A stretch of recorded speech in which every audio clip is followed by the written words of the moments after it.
Welcome to the 24th Annual Saskatchewan Festival of Words. My name is Sarah Simison and I'm the Executive Director.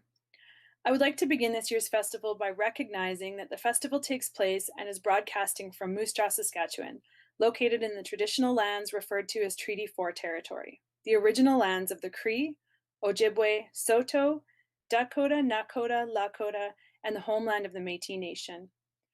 We respect and honor the treaties that were made on all territories. We acknowledge the harms and mistakes of the past, and we are committed to moving forward in partnership with Indigenous nations in the spirit of reconciliation and collaboration. We feel it's important for us to acknowledge Treaty 4, but would like to point out that this is more than just a string of words or token used in reconciliation. So tonight, we invite everyone in attendance to consider how our acknowledgement of Treaty Land goes beyond the words themselves into something more mindful and meaningful, where we are active participants working to reconcile and rebuild relationships with the Indigenous people whom we share treaty territories. Thank you. Our festival would not be possible without the support of our funders, and we would like to express our sincere gratitude to the Saskatchewan Arts Board, SaskCulture, Saskatchewan Lotteries, Canada Council for the Arts, the Government of Canada, and ArtsFest, as well as a long list of project and event funders and sponsors. Tonight's opening Readception will feature readings from Nabin Ruthnam, who also writes under the pen name Nathan Ripley, Stephen Price, Jay Ingram, Amanda Leduc, Farah Heron, and Lindsay Wong. Our first reader, Nathan Ripley, is the pseudonym for Toronto resident and Journey Prize winner Nabin Ruthnam. Find You in the Dark, Ripley's first thriller, was an instant bestseller and an Arthur Ellis Awards finalist for Best First Novel. As Nabin Ruthnam, he is also the author of Curry, Eating, Reading, and Race. Hi, I'm Nabin Ruthnam, also known as Nathan Ripley. I'm going to be doing a brief reading from my novel, Your Life Is Mine. It's my most recent thriller as Nathan Ripley. Before a shooter is a shooter, he's just a man in a room. It's what follows that brings a background to the scene, to the way we remember it. The domestic dispute reports, the spotty employment record, the legal and illegal firearms history, the Iowa's new neighbors. Before all of that, he comes into the room with his gun, hidden or not, and he is just a man, and not the kind that anyone is used to noticing.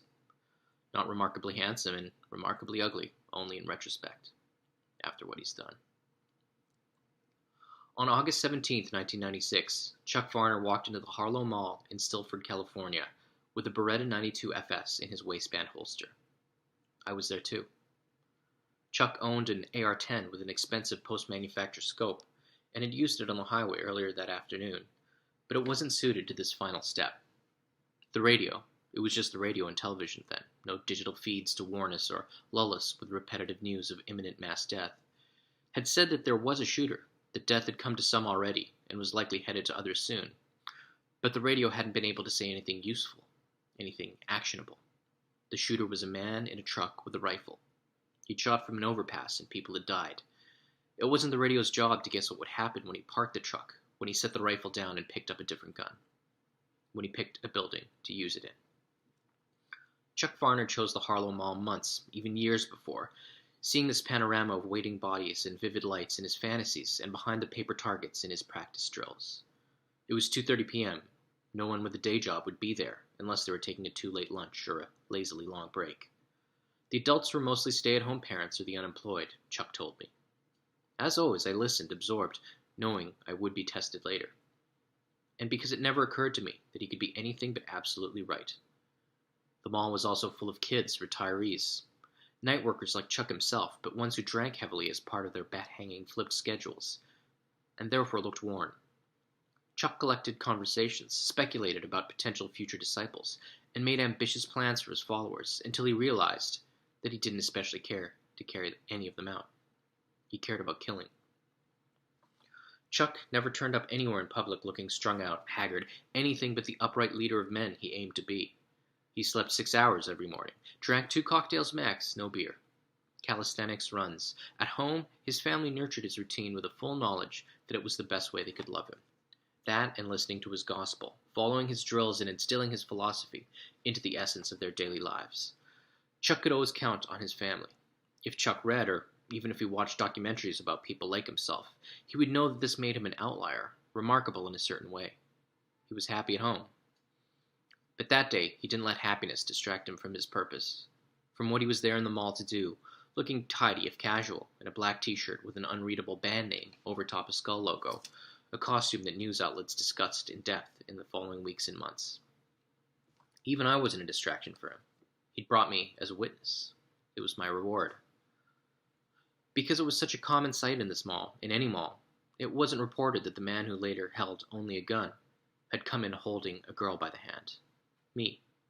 No one noted that Chuck Varner, before he became the shooter, had patted her on the shoulder and gone up the escalator with her. When I sat on one of the food court chairs that ran the length of the atrium railing, he left me and descended. When the first shot came, when the running, ducking, and panicking came a thick few seconds of disbelief and processing later, I didn't move. I didn't exactly watch, but I didn't look away. I knew that I was the only person in the building who had nothing to fear from Chuck Varner. Chuck Varner was holding his daughter's hand when he walked into the mall. My hand.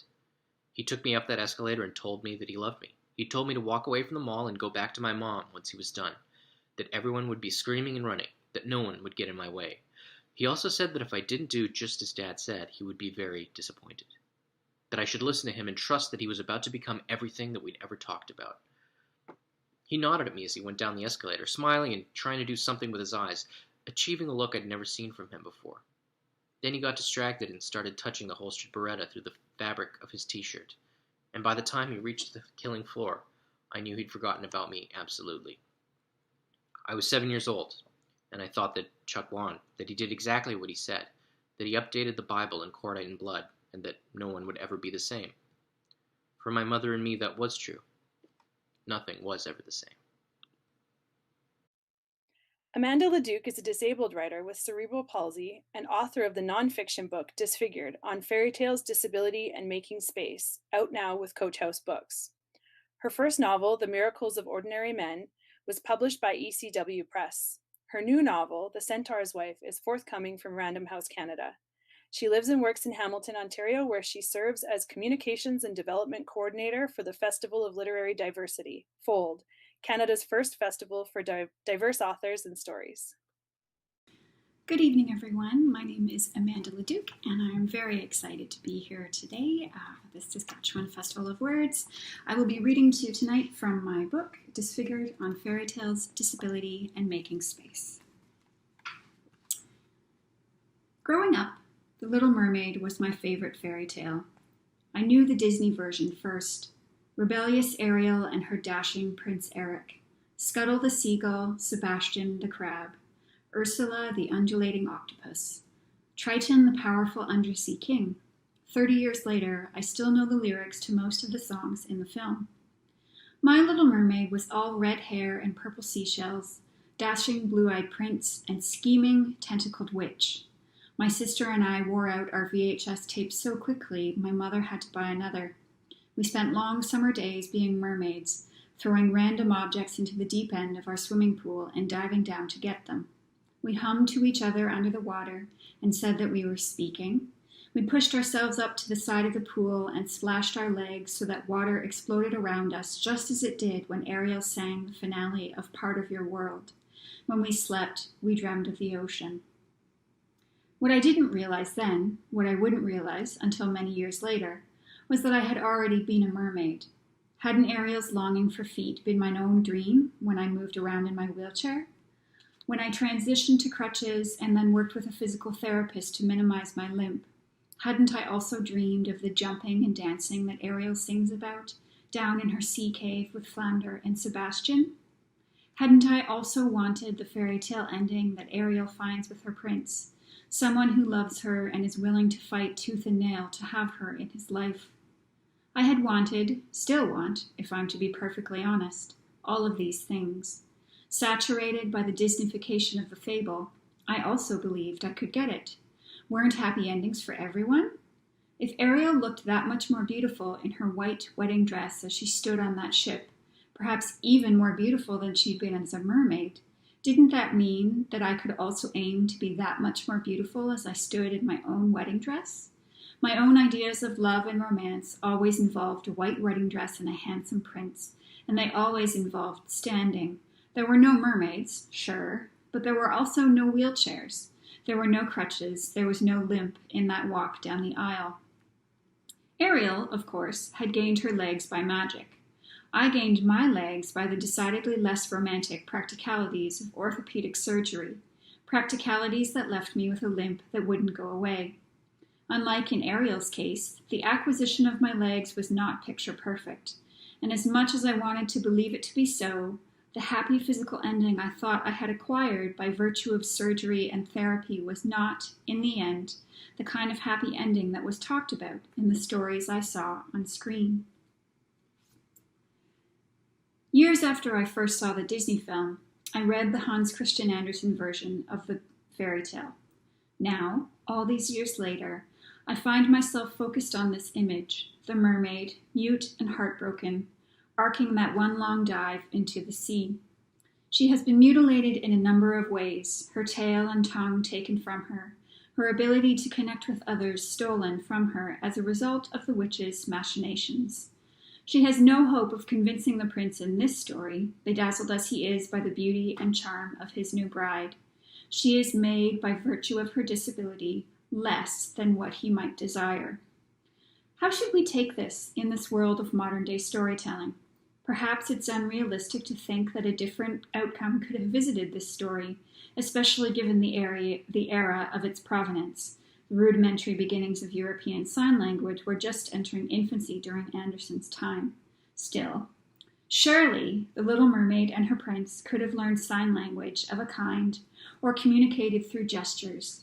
Did no one in the palace think to teach the little dumb foundling how to read and write? In the Disney version, Ariel physically signs a contract with Ursula the Sea Witch in order to give up her voice. Couldn't she have written Prince Eric a note? But fairy tales have historically been concerned with morals, and historically, morals have concerned themselves in a very particular way with the disabled. Hans Christian Andersen's Little Mermaid, as we've seen, is one of those people who might never reach the top of the social ladder, no matter how much they try. Disney's Ariel, by contrast, not only manages to regain her voice, her other disability, the immobility afforded by a mermaid's tail on land, is eradicated by her version's happy ending. At the end of the Disney version, Ariel has legs, her voice, and her prince. The original mermaid, by contrast, dies with none of these things. So suddenly we have two versions of the tale, one in which the disability is vanished and the abled body reigns supreme, and another in which the disability is permanent and leads to grief and suffering. Where is the space for disability as a simple fact of life in a scenario like this? If Ariel couldn't hope to get her prince when she didn't have legs and or a voice, what hope could a disabled girl like myself have for a life that was free of torment and bullying, unless she was also free of a limp and had all of her faculties intact? Thank you very much. Jay Ingram has hosted 2 national science programs in Canada, Quirks and Quarks on CBC Radio and Daily Planet on Discovery Channel Canada. His 17 books have been translated into 15 languages. Jay has 6 honorary degrees and is a member of the Order of Canada. From 2005 to 2015, he chaired the Science Communications Program at the Banff Centre. He is co-founder and chair of the Arts and Engineering smash-up called Beakerhead, which began in September 2013 in Calgary. Hi, I'm Jay Ingram. Great to be here at the Saskatchewan Festival of Words, and I have a few words about science writing. As of November, I will have published 19 science books, both for adults and young readers. The last few have been question and answer books. What do I like most about science writing? You know, it isn't a magical process for me. I don't look at the last few sentences I've written and say, wow, that is great literature. The most fun I have actually is doing research. Research is essential to science writing. You can't communicate scientific research, cool research, unless you know it backwards and forwards. So research is a duty for me, but it's also fantastically enlightening because you come across facts, great stories, things that grab your imagination and that you want to communicate. Let me give you an example from the question and answer realm. In the book that's coming out in November, I address the question, was Robin Hood a real person? Now you might think, well, he had to be. Robin Hood and his merry men, Little John, Friar Tuck, Maid Marian, Sherwood Forest, rob from the rich and give to the poor. There had to be a Robin Hood. And yet, when you dig down into the evidence, the picture gets very murky. And in fact, the only real evidence is a set of minstrels' songs from the early 1300s. There are references, many references in them to a Robin Hood. But what other evidence is there? No grave, no body, nothing material. And so to be honest, you have to say the answer to the question, was Robin Hood a real person, is maybe. Now, that may not be very satisfying, but that's the way it goes sometimes when you pose questions. Where do science questions come from? Some of them seem to have been around forever. Why is the sky blue? I just Googled that yesterday, and after 5 straight pages of answers to why is the sky blue, I stopped. And yet, there appeared to be a demand for that, so I did write about why is the sky blue in one of my books. And then I found when I reread it, well, that's fine, and I've explained it like seemingly everybody else has. So I went a little further and found that in the epics, the Iliad and the Odyssey by the ancient Greek writer Homer, there is no reference, none, to the color blue, even talking about the sky. And it seems that the Greeks, ancient Greeks, maybe didn't have a word for it. Now that was amazing to me. Different cultures perceive the world of color differently. You can maybe hear my dog growling in the background, but I'm hoping he's not going to bark. Sometimes I create the questions myself because I come across research that is so intriguing to me. I want to write about it. I'll turn it into a question. Did octopuses come from outer space? Now that is a cool question, and I'm afraid I can't give you the answer because it's in the upcoming book. You're just going to have to wait for it. What do I not like about writing? Well, getting going. I'm very much a momentum writer. If I wrote yesterday, then I'm going to be able to write okay today. But if I didn't, whatever I write today is not going to be that great. And when I put it aside and come back to it tomorrow, it will somehow become amazingly clear why it's as bad as it is. So for me, once I get going, I can write, and I can write steadily. Do I have any advice about science writing? Well, I'm always cautious about advice, but I think there's one thing that's always true. You must write with your audience in mind. Audience comes first, whether you're writing for print, video, or audio. And the pandemic actually offers a great example. We all have questions. Should we wear masks all the time or just inside? Should we wear them outside? Is the virus mutating? And if it is mutating, is that going to be good or bad for us? Answering these questions is what much of the writing, maybe all of the writing about the pandemic, is all about. So it's your job as a science writer to answer the questions that your intended audience, and you have to have one in your mind, wants to know. And finally, if you want to be a writer, just do it. Start writing. Even if you think the stuff you're producing is terrible, if you want to write, the only way to get there, it's not to sit around and listen to people telling you how to write. You just got to start writing. Well, thank you very much for this. Enjoy the rest of the festival. Lindsay Wong is the author of the best-selling, award-winning memoir, The Woo Woo: How I Survived Ice Hockey, Drug Raids, Demons, and My Crazy Chinese Family.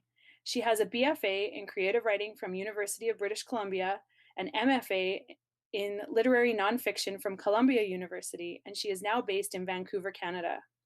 My Summer of Love and Misfortune is her first YA novel.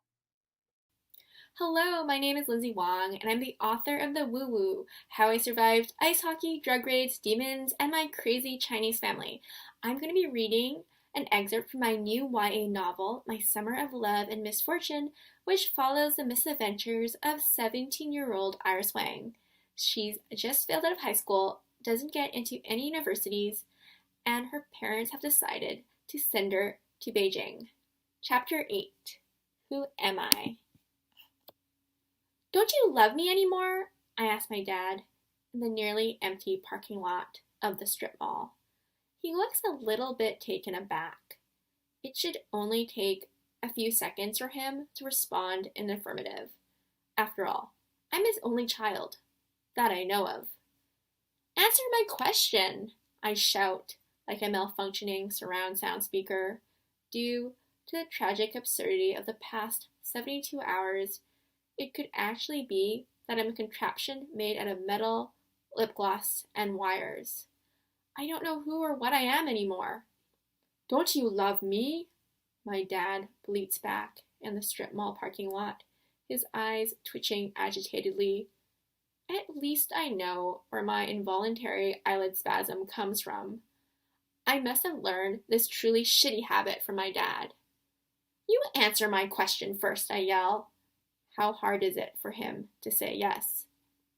In automatic response, my right eye suddenly winks excitedly back at him, like I've told a very funny, parent inappropriate joke. I'm horrified and devastated that my dad can't answer this simple question. A car driving out of the parking lot honks its horn angrily. Someone sticks their head out the window and shouts at us. Apparently, we are blocking the entrance of the parking lot. We quickly move to the side, and a Ford Buick nearly backs into us. If one of us were to get hit by a car, would Beijing still be a possibility? Why are you winking at me? My dad asks as we stand safely beside our Volkswagen. Is it because you don't love your mommy and daddy? Why are you winking at me? I shoot back. You started it. I did no such thing, my dad exclaims. He looks as if I've just insulted his favorite baseball team, the New York Yankees. He pauses. Both of his eyes blink enthusiastically this time, like they're having a non-stop dance marathon. Is that what I look like?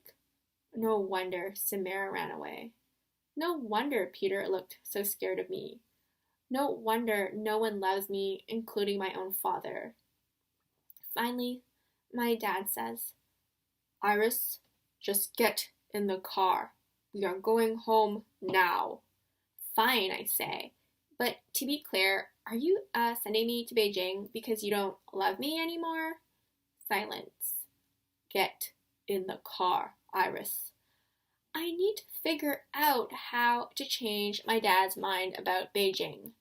Is blackmail an authentic possibility? Tears and guilt-tripping don't seem to be working. Jumping into the passenger side, I slam the door. I start sniffling again and passive-aggressively blow my nose into my father's extra jacket, which is lying on the floor at my feet. As we drive through the suburbs, I sneak a quick sideways peek at my dad. He looks both shocked and red-faced at the same time. He's gripping the steering wheel and driving a little bit too recklessly. Normally, he'd be anxious about running a four-way stop, but I don't think this is the time to mention it. In reflex, I check my reflection in the passenger mirror and gasp. I don't even recognize myself. I look blotchy and Shrek green. My dad and I both seem to be exceptionally ugly criers. We've never cried in tandem before, but at least our hands and feet look amazing for a discount combo mani-pedi of $24.99 each. I can't help admiring my new lilac-colored nails. Maybe I should have gone with fresh minty green to match my new permanent complexion. My dad's left eye twitches, and I'm suddenly furious at him again. If he loved me, how could he have not told me about my China relations? If he loved me, I wonder how many other times he would have lied to me in the past 17 years. Eyes, nose, and mouth watering, as if I've ingested an entire jar of chili peppers. I side stare, angry intently at my dad.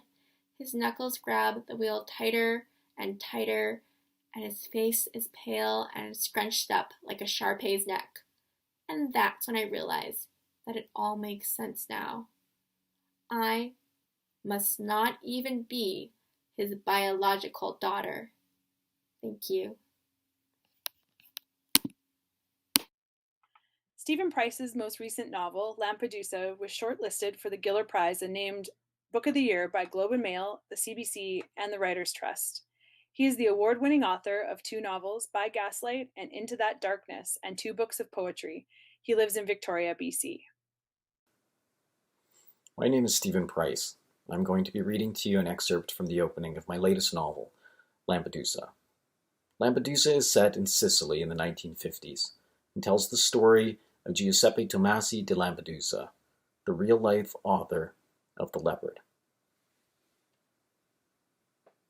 In his smaller library, he kept a broken white rock, like a twist of coral, taken by a sugar merchant from the natural harbor at Lampedusa. In the afternoons, he would hold that rock to the sunlight, feeling the sharp, heavy truth of it. He was that island's prince, but like all its princes, had never seen its shores nor set foot upon it. To visitors, he would say, wryly, "It is an island of fire, at the edge of the world. Who could live there?" He would not add, "A great family's bitterness is always lived in." He would not hold that rock out and say, "This is a dead thing, and yet it will outlive me." He was the last of his line, and after him came only extinction. In the years since the Americans had swept the island, he had lived with his wife Alessandra in one half of a small palazzo in the medieval quarter of Palermo, on the narrow Via Butera, their windows glazed and facing the sea. If asked, he would admit it was his house, but not his home. His true home stood behind thick walls several streets away, in a slump of cracked stone and wind-rotted masonry, from a bomb borne across the Atlantic, a bomb whose sole purpose was the obliteration of the world as it had been. That bomb fell in April of 1943, and his wife's estate at Stalmersay, far to the north in Latvia, had been overrun by the Russians in the same month. They had found themselves homeless and orphaned as one. He walked now the streets of his city a different man, a man burdened by his losses, not freed by them. For he had been born on a mahogany table in that lost palazzo on Via di Lampedusa, and had slept alone in a small bed in the very room of his birth all throughout his childhood and into his adulthood, and for 10 years, even after he was married, and he did not know who he might be without that room to return to. He thought of that often now, in the early light, when he would rise alone and wrap a blanket around his shoulders and tread softly past his wife's bedchamber. His dying mother had returned to the Lampedusa Palazzo after the armistice and lived out her last year in its ruins. His wife held no such attachments to the old world of Palermo. Alessandra Wolff entered a room like a door closing, blocking out the light. She was a linguist and reader of literature and the only female psychoanalyst in Italy, and she worked into the night with her patients in their historical library, and he loved her for her mind and for the solitude they shared. Upon meeting her, he had been, he recalled, unable to speak. "You will call me Lissy," she had said from the first. He had liked her black hair and blacker eyes, and her broad, strong shoulders with the power of a stage soprano in them. From his first glimpse of her in London 30 years ago, when she was still married to her first husband, he had thought her handsome and remote. It amazed him that so much time had passed. He saw in her now the same woman he had seen then, a woman older than he, more worldly, a woman who strode always some feet ahead of him in the street and spoke to him over one shoulder, without turning, and whose stern grace could be mistaken for arrogance. But there was such tenderness in her. And because she was intelligent and not classically beautiful, her opinions had often made her company unbearable to men, and he liked that about her, too. After a childhood raised on Bollywood, Monty Python, and Jane Austen, Farah Heron wove uplifting happily ever afters in her daydreams since childhood. She now writes romantic comedies full of huge South Asian families, delectable food, and most importantly, brown people falling stupidly in love. Farah's debut, The Chai Factor, was named one of the summer's best books by Globe and Mail and CBC Books. Farah's next release will be published by Forever Grand Central. I'm Farah Heron, and I am reading from The Chai Factor. If there was a Sufi saint who protected single women travelers, Amira Khan was sure she had royally pissed her off at some point in a previous life. The last time Amira traveled alone, she had been unceremoniously escorted out of the security clearance area of the Toronto airport, blocked from boarding her flight to Philadelphia. Nothing like that could happen now. This was a train, and there was no border crossing between the small city where she went to grad school in Toronto. No border meant no overzealous guards accusing her of terrorism because of her last name and her fondness for Arabic calligraphy. But as her train appeared to be stuck in some place called Port Hope, and as a creepy man wearing silver pants appeared to be studying her, Amira clearly couldn't trust any deity to help her reach her destination unscathed. She peeked at the creep. It wasn't his silvery gray pants or his black shirt opened a button too far that was making the hair on her neck stand on end, but rather the man's intense focus. Amira sank in her seat, hoping to hide from him. She hated traveling alone. She'd left her grad school campus early, partly because of overly forward members of the male species, only now to get stuck on an almost empty train with one. Finally, the doors slid open for new passengers. Good. More people meant more protection should things get hairy with the locomotive libertine. She turned to look. Only one boarded, and holy hell did he stand out. A tall man with an orangey-red beard, he had facial hair that was accessorized with a plaid flannel shirt and black suspenders, resulting in a look that some might call hipster, but Amira could only describe it as garden gnome chic.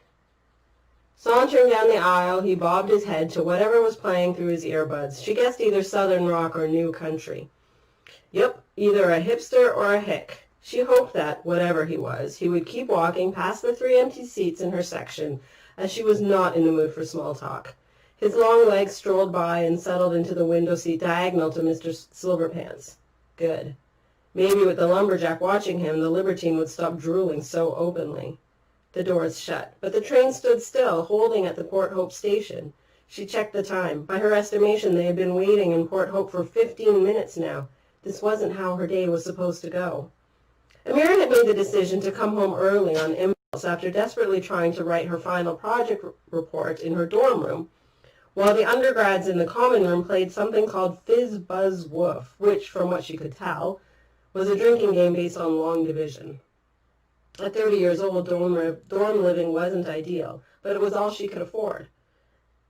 And she really couldn't blame the undergrads. She was young and stupid once herself, arguably stupider.